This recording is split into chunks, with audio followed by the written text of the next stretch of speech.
Hello everyone, welcome back to my channel Bidesha lifestyle blog. তো তোমরা সবাই কেমন আছো? আশা করছি তোমরা সবাই অনেক ভালো আছো অ্যান্ড আমি অনেক ভালো আছি। তো অনেক দিন পর আবার ব্লগ পোস্ট করলাম। আশা করি তোমাদের ব্লগটা ভালো লাগবে। আর ভালো লাগলে তোমরা তো জানোই কী করতে হবে, ঝটপট করে like, comment, share and subscribe করে দেবে। তো চলো এবার হাঁটতে হাঁটতে ব্লগটা শুরু করা যাক। তো তোমরা থাম্বনেল দেখে তো বুঝতেই পেরে গেছো আজকে কি পুজো আছে আর পুজোটা দেখতে আমি ঠিক কোথায় যাচ্ছি। এমনিতেই আমি অনেক লেট হয়ে গেছি, তো তাই চলো এবার বাকি কথা বাসে যেতে যেতে বলা যাক। তো আমি বিকাল বিকাল বেরিয়ে পড়েছি কতুলপুরের উদ্দেশ্যে, কারণ ওখানেই আমার মাসি বাড়ি আর মাসি বাড়িতেই হচ্ছে সেই পুজো। তাই টানা 1 ঘন্টা জার্নি করার পর সন্ধ্যের আগেই মাসি বাড়ি পৌঁছে গেলাম। তো মাসি বাড়িতে গিয়েই আমি প্রথমে দেখা করলাম আমার বোনঝি অনন্যার সাথে। তো ওর সাথে কিছুক্ষণ কথা বলার পরে আমরা সবাই রেডি হতে গেলাম, কারণ সন্ধেবেলায় হবে সেই বিখ্যাত দশর পুজো। মাসির মুখ থেকেই শুনেছি এই পুজোটা নাকি 10 বছর পর আবার পালন করা হচ্ছে, তাই এইবার পুজোটা অন্যবারের তুলনায় আরও ভালো করে পালন করা হবে। তো তোমরা যেমনটা দেখতেই পাচ্ছ, আমি আমার মাসি বাড়ির সবাইকে নিয়ে বেরিয়ে পড়েছি পুজো দেখতে। তো প্রথমেই চলো তোমাদেরকে দেখাই মায়ের মুখটা।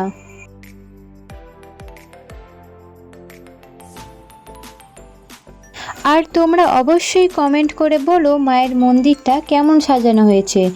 এবার চলো দেখাই সেই মুহূর্তটা যখন মা রায়বাঘিনীর গ্রামটা ঘুরে বেড়ায় পুজোর সময়।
তো তোমরা তো দেখতেই পেলে পুজোতে কত রকমের বাজনার আয়োজন করা হয়েছিল।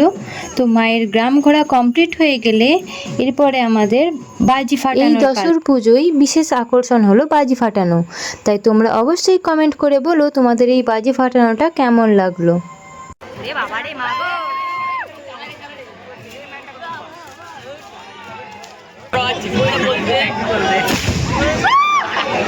আমি কেটে পড়ছি আমার থাকবো।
তো ব্লগটা এখানেই শেষ করছি। ভিডিওটা ভালো লাগলে অবশ্যই like, comment, share and subscribe করে দিও।